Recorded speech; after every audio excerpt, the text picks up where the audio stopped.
Hello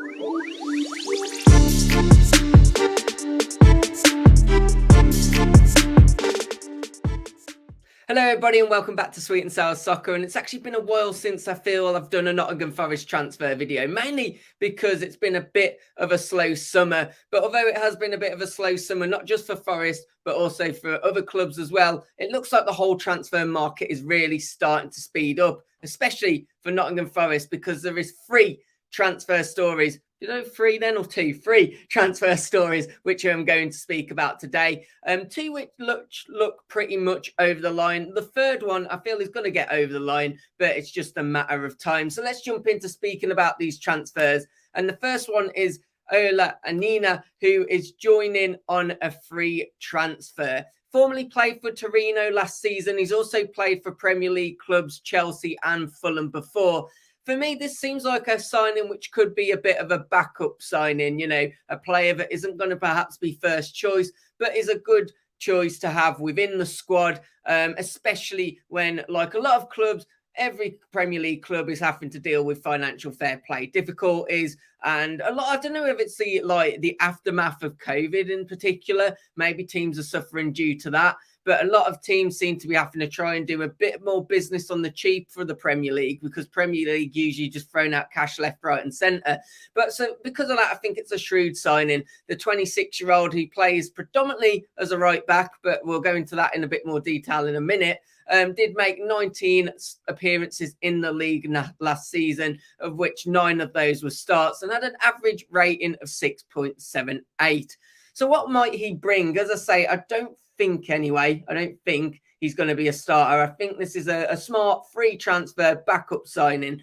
But when it comes to the strengths, the fact is he can play various positions. And obviously, if you're going to be a player that's coming, you know, to basically be a squad player, that obviously has some benefits. He can play on the left as a left back. He's predominantly a right back, but he can play as a left back. And he can also push a bit further up the pitch if needed, and also be a right midfielder. I suppose it would also make sense that he could be used as a right wing back should Forest go for a back five at any point during the season. As well as that, you know, he's got good dribbling ability and he's also good at making interceptions.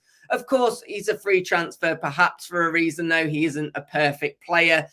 He does have some weaknesses, of which 2 of those are 1, his concentration, and 2, his discipline, which maybe go a little bit hand in hand. You know, at times he needs to be a bit more defensively astute, and he needs to make better decisions as well when defending. Perhaps something that Steve Cooper will work on with him. This could be a good signing. You know, it's a free transfer. It's a pretty much no risk signing in some ways. And, you know, I do think it's just a bit more of a squad builder.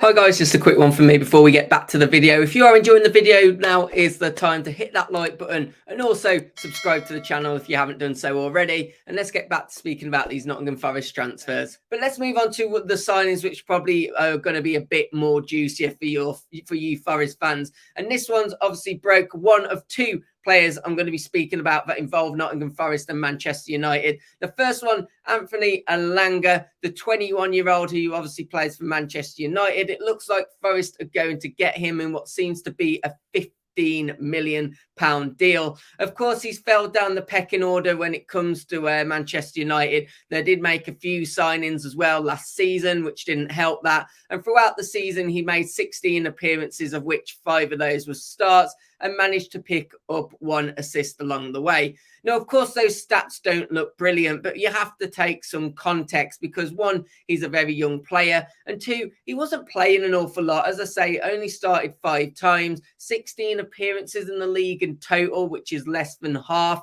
of which 11 of the 16 he was obviously used as a substitute. So the 6.6 season rating in the Premier League is probably not one to take too seriously.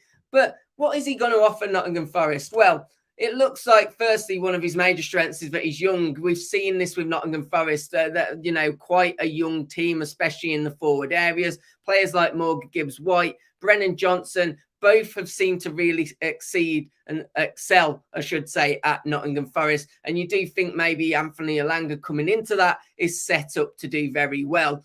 He's very good with his ball control and his speed, which is obviously a blessing as a winger, a forward. I'd put him as a forward on the previous slide. Now, there is a good reason for that. I do wonder with the stats that he has.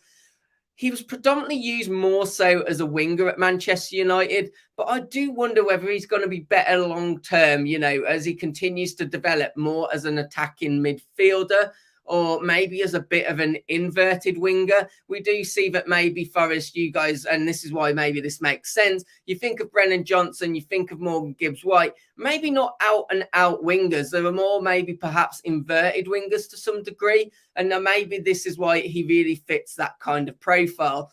As well, his weaknesses. I mean, I read off the stats earlier. I think he is going to have to obviously get better at his crossing, his assisting ability, and of course his finishing ability as well. But he's a very young player. £15 million.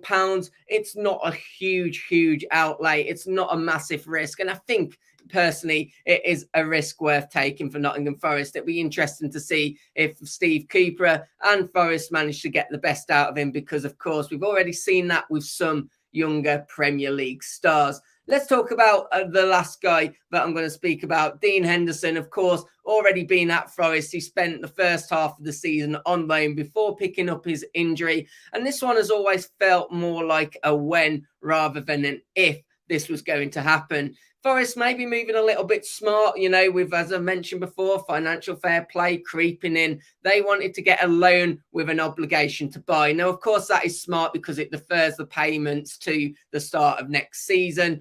But of course, you do wonder what's going to happen with this now, because Manchester United don't seem happy with that.